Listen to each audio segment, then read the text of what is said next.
Halo, berjumpa kembali di channel Redaksi Jurnal. Babak baru drama Demokrat, anak buah SBY jadi musuh AHY. Karma buat SBY, ditulis oleh tim Redaksi Jurnal dari berbagai sumber.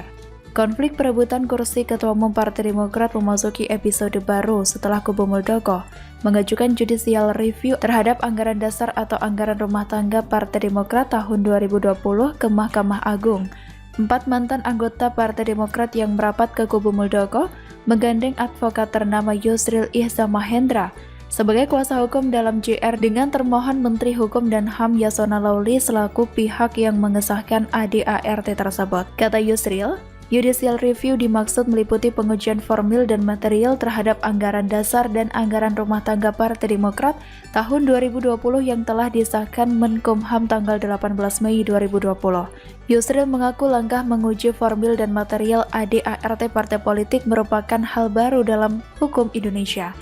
Ia mendalilkan bahwa MA berwenang untuk menguji ADART partai politik karena ADART dibuat oleh sebuah partai atas perintah undang-undang dan delegasi yang diberikan undang-undang partai politik. Yusril berpendapat kalau ADART parpol itu ternyata prosedur pembentukannya dan materi pengaturannya ternyata bertentangan dengan undang-undang, bahkan bertentangan dengan Undang-Undang Dasar 1945. Maka lembaga apa yang berwenang untuk menguji dan membatalkannya? Ada kevakuman hukum untuk menyelesaikan persoalan ini. Ia berpandangan Mahkamah Partai yang merupakan peradilan internal partai tidak berwenang menguji ADART.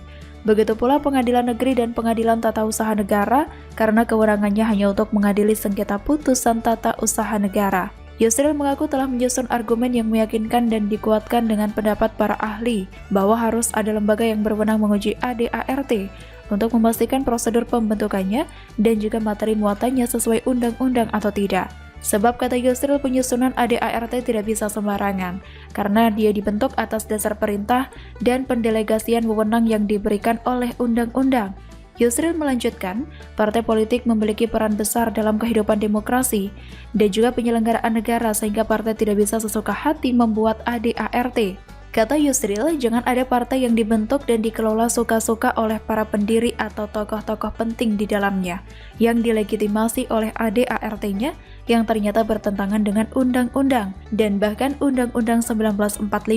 Oleh karena itu, Yusril mengatakan, MA mesti melakukan terobosan hukum untuk memeriksa, mengadili, dan memutus apakah ADART Partai Demokrat tahun 2020 bertentangan dengan undang-undang atau tidak. Ia pun membeberkan sejumlah hal yang perlu diuji, misalnya soal kewenangan Majelis Tinggi Partai, serta ketentuan soal syarat menggelar kongres luar biasa yang harus disetujui oleh Majelis Tinggi Partai.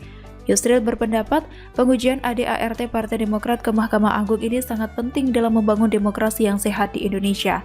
Yusril mengaku ia bekerja secara profesional sebagai salah satu unsur penegak hukum di Indonesia sesuai dengan ketentuan Undang-Undang Advokat. Menurut Yusril, keterlibatan dalam menangani JR ini merupakan tanggung jawab kepada negara dalam membangun hukum dan demokrasi. Yusril juga mengungkapkan bahwa ada kubu-kubu tertentu di Partai Demokrat yang sedang bertikai. Ia tidak akan mencampuri urusan tersebut. Urusan politik adalah urusan internal Partai Demokrat. Ia lebih fokus kepada persoalan hukum yang dibawa kepadanya untuk ditangani. Ketua DPP Partai Demokrat Didik Mukrianto menilai kubu Muldoko mencari pembenaran atas terselenggaranya KLB pada Maret 2021 dengan mengajukan judicial review terhadap ADART Partai Demokrat. Padahal menurut Didik, KLB yang menetapkan Muldoko sebagai Ketua Umum Partai Demokrat itu diikuti oleh peserta abal-abal. Kata Didik, dengan menunjuk Yusril Ihza Mahendra sebagai pengacara, gerombolan Muldoko sedang mencari pembenaran ke MA agar dapat melegalkan begal politik yang mereka lakukan. Namun langkah Yusril Ihza Mahendra menjadi kuasa hukum 4 mantan kader Partai Demokrat kubu Muldoko inilah seolah-olah menampar dan terkesan mengkhianati mantan pimpinannya hingga memilih jalan berlawanan atau menjadi musuh Agus Harimurti Yudhoyono. Seperti diketahui, Yusril ini pada masa SBY juga pernah menjadi Mensesnek di era SBY dan adiknya Yusran Ihza Mahendra dubes Jepang di era SBY dan Partai Demokrat ikut mendukung anak Yusril saat mencalonkan bupati di Pilkada 2020 yang lalu. Inilah yang dinamakan karma dari seorang SBY, ditinggal pergi oleh para pendukungnya dan dikhianati pula. Mungkin sekarang Demokrat sedang menyesal, sebagaimana SBY menyesal telah mengangkat Muldoko sebagai Panglima TNI.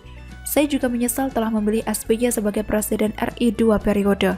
10 tahun masa penuh pencitraan, gali lubang tutup lubang, meninggalkan kemangkrakan dan banyak kasus korupsi. Akhirnya saya bisa mengambil kesimpulan, lupa asal-usul tak ingat pada sejarah masa lalu, plus hobi baper playing victim ini sama sekali tidak ada bagus-bagusnya.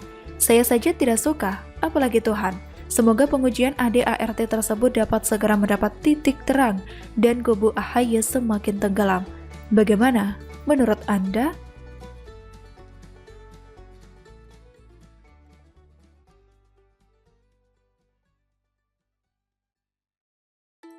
Halo, berjumpa kembali di channel Redaksi Jurnal.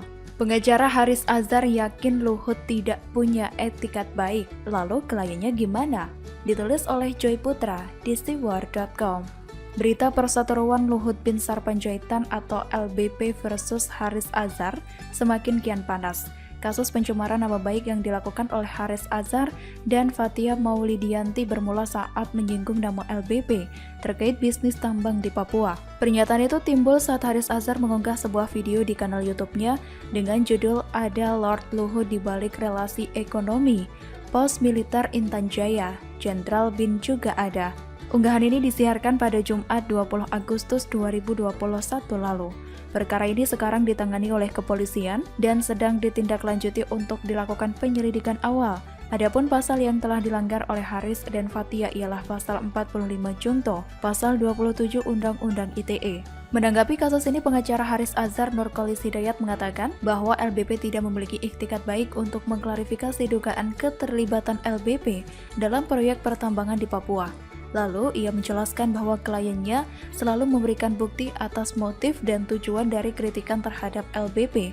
Sebaliknya, LBP tidak pernah memberikan bukti yang mendukung bahwa dirinya terlibat di proyek tersebut. Bagi saya, ini aneh. Kenapa Haris dan Fathia yang menuduh LBP, kemudian meminta bukti sama yang dituduh? Di mana-mana, orang kalau menuduh seseorang harus punya bukti yang kuat, tetapi justru terbalik dengan orang yang dituduh harus menunjukkan bukti. Ini sama saja dituduh maling, tetapi orang itu bukan maling dan harus membuktikan kejahatannya. Lalu, ikhtikat baik seperti apa yang Nurkolis Hidayat maksudkan? Apakah LBP harus mengaku salah ketika kliennya menuduh beliau? Menurut saya, LBP sudah mempunyai ikhtikat baik dengan memberi waktu terhadap Haris dan Fathia untuk mengklarifikasi tuduhan tersebut dan memberikan permintaan maaf. Namun yang disayangkan pihak Haris Azhar tidak memberi respon. Jadi siapa yang memiliki ikhtikat buruk? Dalam hal ini kuasa hukum LBP Junifer Girsang menjelaskan, tidak ada keharusan pihaknya datang untuk membuat klarifikasi. Menurutnya pihak Haris Azhar yang seharusnya memberikan klarifikasi atas semua tuduhan yang dialamatkan ke LBP. Untuk itu, Junifer menegaskan bahwa pihaknya tidak perlu memberikan bukti berupa dokumen apapun karena permasalahan yang terjadi adalah kesimpulan atau tuduhan Haris dan Fathia ke LBP mengenai ada permainan dalam proyek tambang di Papua. Pendapat dari pengacara LBP menurut saya sudah tepat.